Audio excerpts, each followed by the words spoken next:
The burnt village stood as a grim monument to a forgotten tragedy, its twisted remnants shrouded in darkness beneath the moon's eerie glow. Within its desolate streets, for survivors, Jadis, Lanark Queen 1995, Boopkow, and Alayasi found themselves ensnared in a nightmare from which there seemed to be no escape. Little did they know, the nightmare's architect, Freddy Krueger, lurked in the shadows, his sinister presence haunting every corner of the charred landscape. Jadis stumbled over rubble, her breath shallow and ragged as she glanced frantically over her shoulder. The others were close behind, their faces etched with fear in the dim light.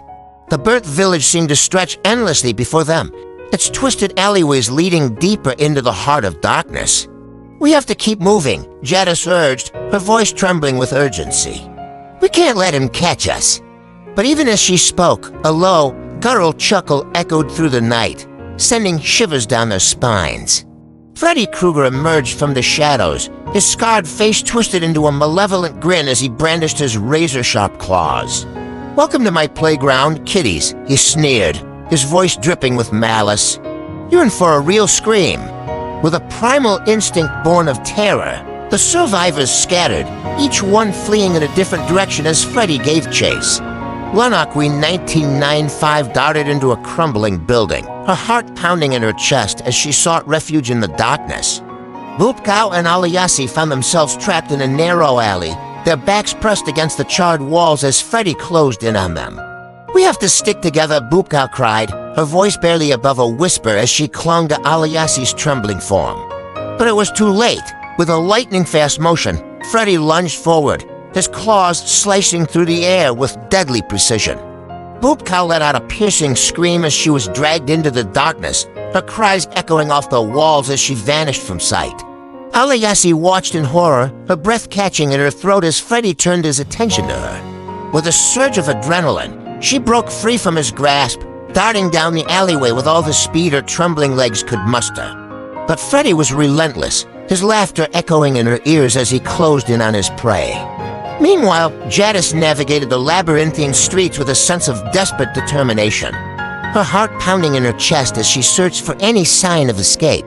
But with each passing moment, the burnt village seemed to tighten its grip, its charred embrace drawing her ever closer to her dome. Suddenly, she stumbled upon a decrepit chapel, its weathered doors creaking ominously in the night. With nowhere else to turn, she pushed her way inside, the musty air heavy with the scent of decay.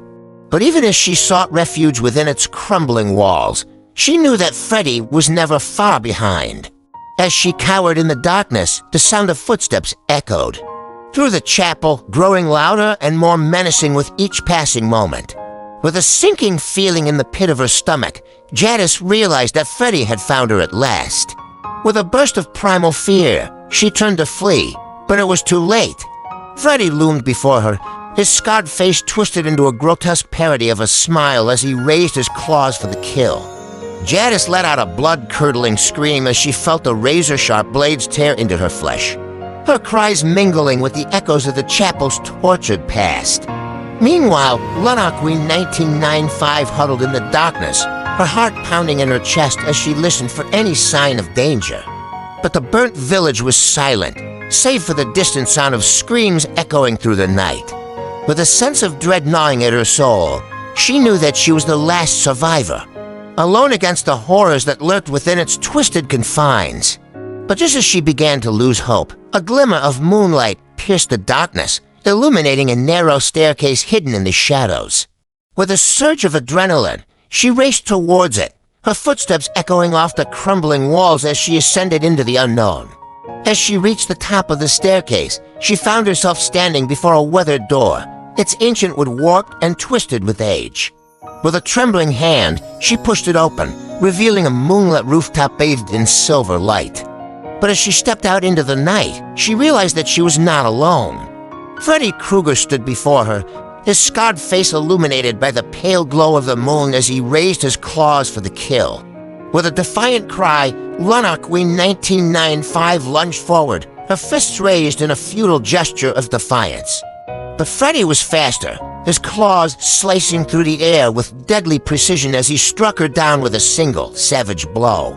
And as Lanark Queen 1995 fell to her knees, her lifeblood staining the rooftop crimson, she knew that she had become just another victim of the burnt village's eternal nightmare, a nameless soul lost to the shadows of the past.